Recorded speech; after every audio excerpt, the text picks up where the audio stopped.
தமிழ் சுருக்கெழுத்து முதுநிலை தேர்வில் 100% தேர்ச்சி பெற தனிக்குறி சொற்கள், சுருக்கங்கள், வினை சுருக்கங்கள், வெட்டும் முறைகள் மற்றும் சிறப்பு சுருக்கங்கள் ஆகியவற்றை பலமுறை எழுதி பயிற்சி செய்திட வேண்டும். பிப்ரவரி 2006 தனிக்குறி சொற்கள், சுருக்கங்கள், வினை சுருக்கங்கள்.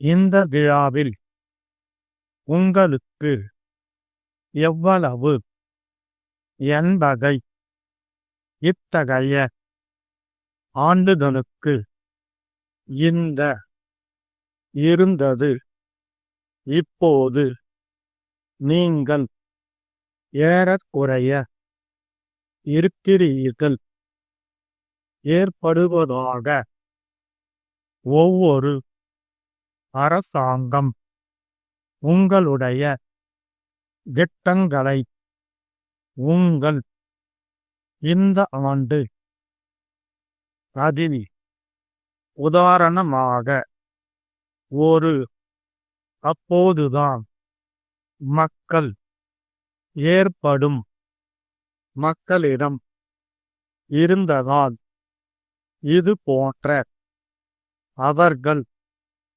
அந்த நிலை இப்போது நீங்கள் இப்படிப்பட்ட தேட்டம் என்ற மட்டும் செய்ய இருக்க வேண்டியது. இதற்கு நடவடிக்கைகளை ஆண்டிற்கு வந்து செய்து அப்போதுதான் ஏற்படும். இது இன்றியமையாத ஏற்பட்டு ஒவ்வொரு ஆண்டும் ஏற்படுத்தி இதன் மூலம் இல்லாத இல்லை என்ற இதனால் இதில் அவர்களுக்கு அரசாங்கம் மக்களுக்கு அடைந்து இருக்கிறார்கள். அவர்களுக்கு இந்த நிலை வெட்டும் முறைகள் பார்க்கும்போது பல்வேறு திட்டங்களை அரசு துறைகளுக்கு கல்வி வளர்ச்சிக்காக நிதிநிலை அறிக்கையில் சுட்டிக்காட்ட விரும்புகிறேன். கல்விக்காக அரசு 40% மாணவ மாணவியர் மிக மிக ஒரு முறையாவது வலியுறுத்த விரும்புகிறேன். நல்ல முறையில் கல்வி வளர்ச்சி. எழுதிய கடிதம் கடலூர் மாவட்டத்தில் மாவட்ட நிர்வாகம் கடலூர் மாவட்டத்திற்கு சிறப்பு சுருக்கங்கள். அன்புடைய பொதுமக்கள் தெரிவித்துக் கொள்ள விரும்புகிறேன். மக்கள் தொகை நன்றியை தெரிவித்துக் கொள்கிறேன். நிறைவேற்றுவதற்கு பாராட்டத்தக்கதாகும். போதுமானது நினைத்துவிடக்கூடாது. பொதுமக்களும் முன்வர வேண்டும் என்று இந்த சந்தர்ப்பத்தில் கேட்டுக்கொள்கிறேன். தமிழ்நாடு முழுவதும் அரசானது அதிக அளவில் தெரிவித்து அமைகிறேன். மாவட்ட ஆட்சித்தலைவர் நல்வாழ்வுத்துறை உதவிகளை உதவிலும் அனுப்பி வைக்க வேண்டும் என்று கேட்டுக்கொள்கிறேன். 15 seconds.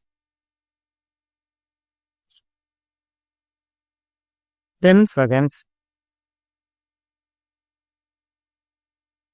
5 seconds. Get ready. Start. அன்புடைய இந்த விழாவில் ஏராளமான பொதுமக்கள் குழுமி இருப்பதை பார்க்கும்போது உங்களுக்கு கல்வியில் எவ்வளவு ஆர்வம் உள்ளது என்பதை என்னால் மிகவும் நன்றாக உணர முடிகிறது.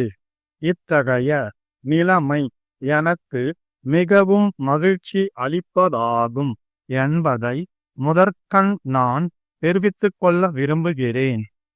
10 ஆண்டுகளுக்கு முன்னால் இந்த கிராமத்தில் மக்கள் தொகை குறைந்த அளவில்தான் இருந்தது. இப்போது நீங்கள் ஏறக்குறைய 1000 பேர் இருக்கிறீர்கள் என்பது வியப்பை ஏற்படுத்துவதாக உள்ளது. ஒவ்வொரு வருடமும் பல்வேறு திட்டங்களை நிறைவேற்றுவதன் மூலமாக அரசாங்கம் உங்களுடைய பிரச்சனைகளை தீர்த்து திட்டங்களை சிறப்பாக நிறைவேற்றி வரும் அரசு துறைகளுக்கு, குறிப்பாக அனைத்து அலுவலர்களுக்கும் உங்கள் அனைவரின் சார்பாக என்னுடைய நன்றியை தெரிவித்துக் கொள்கிறேன். கல்வி வளர்ச்சிக்காக இந்த ஆண்டு நிதிநிலை அறிக்கையில் ஏராளமான நிதி ஒதுக்கப்பட்டுள்ளது. கல்விக்காக அரசு எவ்வளவு செலவழித்தாலும் உங்களுடைய பங்களிப்பும் அதில் இடம்பெற வேண்டும்.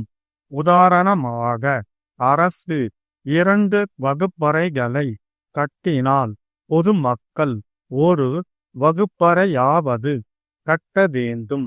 அப்போதுதான் மக்கள் தேவைகள் விரைவில் நிறைவேற்றுவதற்கு வாய்ப்பு ஏற்படும் என்பதை சுட்டிக்காட்ட விரும்புகிறேன்.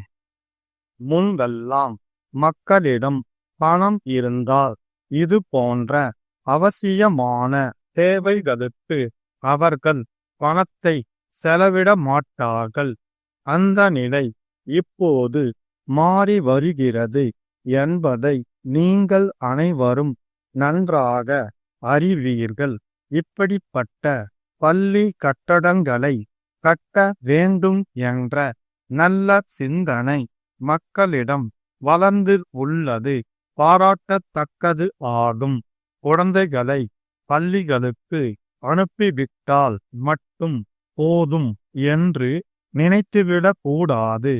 கல்விக்காக அரசு வருமானத்தில் 40% அளவுக்கு செலவிடப்படுகிறது. ஆகவே பெற்றோர்களும் பொதுமக்களும் பள்ளிக்கூடங்களுக்கு உதவி செய்ய ஆர்வத்துடன் முழு ஈடுபாட்டுடன் முன்வர வேண்டும் என்று இந்த சந்தர்ப்பத்தில் கேட்டுக்கொள்கிறேன். பள்ளிகளில் பயிலும் மாணவ மாணவியர் ஆரோக்கியமாக இருக்க வேண்டியது மிக மிக அவசியமானதாகும். இதற்கு தேவையான நடவடிக்கைகளை அதிகாரிகள் எடுக்க வேண்டும். ஆண்டுக்கு ஒரு முறையாவது அரசு மருத்துவர்களை பள்ளிக்கு அழைத்து வந்து மருத்துவ பரிசோதனைகளை செய்து முறையான சிகிச்சை அளிக்க வேண்டும். அப்போதுதான் குழந்தைகள் ஆரோக்கியமாக வளர வாய்ப்பு ஏற்படும். மனித நேயம் வளரும் வகையில் குழந்தைகளை ஆசிரியர்கள் உருவாக்க வேண்டும். இது ஆசிரியர்களுடைய இன்றியமையாத கடமையாகும் என்பதை வலியுறுத்த விரும்புகிறேன். தமிழ்நாடு முழுவதும் பரவலாக நல்ல முறையில் கல்வி வளர்ச்சி ஏற்பட்டு வருகிறது. ஒவ்வொரு ஆண்டும் அரசானது புதிய தொடக்க பள்ளிகளை அதிக அளவில் ஏற்படுத்தி வருகிறது. இதன் மூலம் ஒரு கட்டத்தில் பள்ளிகள் இல்லாத கிராமமே இல்லை என்ற நிலை உருவாகிவிடும். இதனால் பாடுபடும் பாட்டாளிகள் மற்றும் ஏழைகளின் குழந்தைகளும் கல்வி கற்கும் நிலையும் ஏற்படும் என்பதை தெரிவித்து அமர்கிறேன். கடலூர் மாவட்ட ஆட்சித்தலைவர் திரு இராமசாமி சென்னை மக்கள் நல்வாழ்வுத்துறை செயலாளருக்கு எழுதிய கடிதம். ஐயா, கடலூர் மாவட்டத்தில் சுனாமி பேரடைகள் தாக்கியதில் ஆயிரக்கணக்கான மக்கள் பாதிக்கப்பட்டனர்.